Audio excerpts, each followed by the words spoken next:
Today on Faces of Florence, Nathan Neighbors. Teaching youth in 2021 is hard, and inspiring them is even harder. Nathan Neighbors has a real gift for youth ministry and takes that role seriously as he seeks to influence young people right here in our area.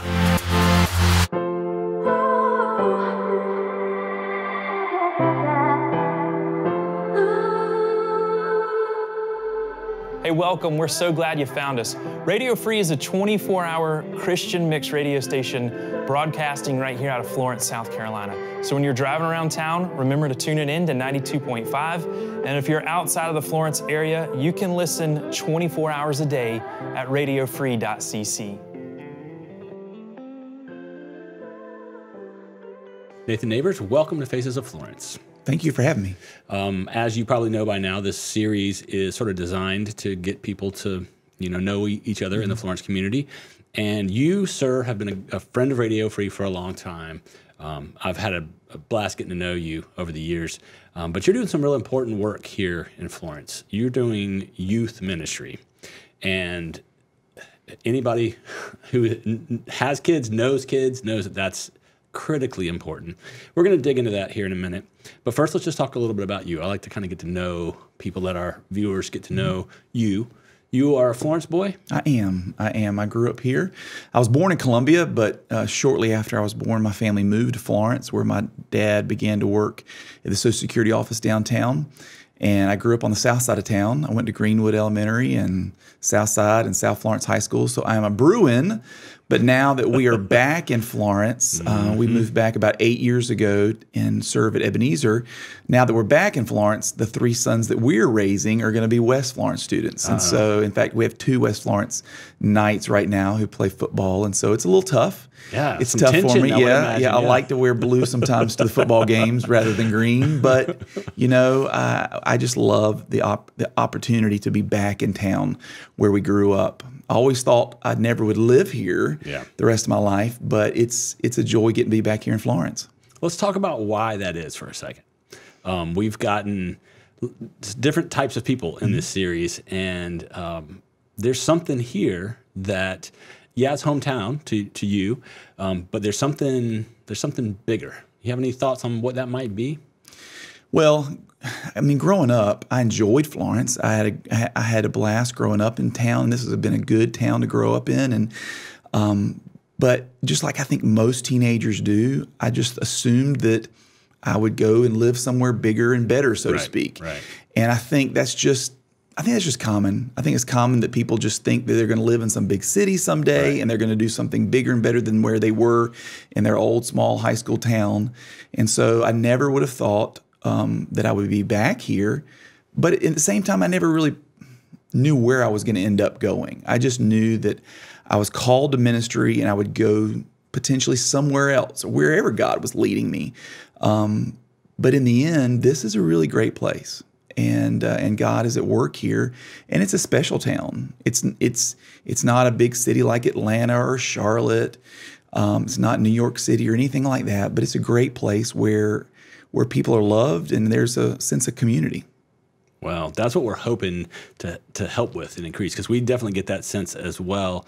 And, putting names with faces, I think it will move the ball down the field a little bit on that front. So let's talk then about your ministry work. You said you were called to ministry. Let's talk a little bit about that period of time. So you go off to college, I'm guessing, and then somewhere in there? Well, in middle school and high school, I was real involved in our youth ministry at Greenwood Baptist. Okay. And we went on mission trips and were very involved. At the time, my music minister, who was also the youth minister, he wore two hats, was very influential in my life. And of course, I sang in choir and did a lot in the music side of things in school. And so he was a big impact on me musically, but also relationally as a youth pastor. And so during my junior year of high school on a mission trip that summer, I think that was about summer of 1993, I really began to sense that maybe the Lord wanted me to go into some sort of ministry, and begin to sense that calling up until that point, I really thought I would be like my grandfather and do engineering and go to Carolina and be a Gamecock and do all those sorts of things. And then in my junior and senior year of high school, when I realized that math was not my thing, I realized that maybe the Lord was not calling me to be an engineer or a scientist. Hard to be an engineer without math. Right. Yeah. It's hard. It's hard. I can balance my checkbook, but that's about it. Yeah, no, I feel you, man. And so during that, particularly my senior year of high school, I began to sense that the Lord was calling me to ministry. And at that time, I thought it would be somewhere in the world of music. Never would I have thought I would be working in the field of student ministry. Yeah. In fact, I thought that only really cool guys, like the best of the best, like the skater, the surfer, somebody who really was pretty awesomely cool should be a youth pastor. And so I really thought music was going to be my thing. And so I went to college, went to Anderson University. Back in those days, they called it Anderson College. Went there for 4 years and did a degree in music.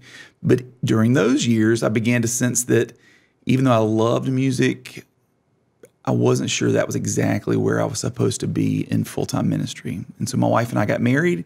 My wife, Ashley, and I were high school sweethearts, and we went to the same college. And then in 1999, we got married here in Florence at First Baptist. And then we moved a couple of weeks later to Texas to seminary, and we spent 3 years out there. And I studied both Christian education and marriage and family counseling. And so between music and education and counseling, began to kind of sense this direction towards helping families, helping students. And in our first church that we served in Lancaster, South Carolina, I did all three. I worked with children's ministry, youth ministry, and marriage and family ministry with their parents. And it was during those 4 years of my life that I really began to sense that that youth ministry was an area of focus, and ministry of those parents was an area of focus that I really felt like was where I needed to be. And so we spent 8 years after that in Spartanburg doing full-time student ministry. And then about 8 years ago, we moved back here to Florence to do the same. So you became one of the cool guys. Never. No, yeah, I'm definitely not one of the cool guys, but it was during those first 4 years of ministry, because even leaving seminary, I really doubted whether I should do student ministry. And in fact, I think it was because that position in Lancaster wasn't called a youth pastor and it was called a family minister. I thought, well, maybe I could do that. Yeah. You know, maybe I could do children and youth and all of the above, but and I wouldn't have to be as cool as those youth guys are. But it was during those 4 years of student ministry there that I began to realize that I never was going to be cool enough for those teenagers because I wasn't one of them. I'm not a teenager. I was an adult at the time. And I began to realize that what they're looking for is not cool. What I began to realize in those teenagers during those years is that what they were looking for was consistent, and somebody who was going to be committed to have a relationship with them and get to know them and to love them and to accept them for who they are and to point them towards Jesus, but not just be the cool guy that was going to hang out with them and do stuff. And see, that's exactly why I wanted you here, Nathan. Your perspective just seems so different because, you know, the cool guy model, whatever, you know, sometimes it works, sometimes it has its merits, I suppose. But I think I'm with you. I think that teenagers, especially, they can suss out fakes. You know, they can suss out people who are just putting on a front, and they want relationships, right? You know, and so, but that's a big deal, you know. And so you dove in, right? And let's talk about first few years doing that, because that's a hard job, man. I would imagine. I've never done youth ministry specifically, but I would imagine it's tough. And it's hard. It's not so much hard to do it for short term, because one thing you can do in student ministry is do all the really cool stuff up front, and then about a year later realize, okay, I've done all these cool things. Now what do we do next? Right. Like what do we do next year? And one of the struggles in student ministry particularly is that many student ministers burn out after a year or so. Why is that? I think sometimes because it is hard. It's a lot of work. Yeah. It's a lot of it's a lot of relational energy spent getting to know people, going to things, trying to get in the lives of students and going to events and sporting events and just getting to know who they are, in addition to working well as a team on a staff at a church, and being able to balance getting to know teenagers who are 13 to 18-year-olds, but also getting to know and love the rest of the church and not just the students. And so I think sometimes people just run out of steam early on, or maybe they hit a wall, or maybe they hit some resistance from other people in the church who don't like the way they're doing things. Right. And then they move on to somewhere else. And so unfortunately, the lifespan of many youth ministers is not long. Yeah. Maybe a year or two at one particular church. And then a lot of times people will go and try to replicate that at the next church. And then it kind of happens in this cycle. And not that I've always done it right, because I've messed up a lot in student ministry, just not always navigating it well.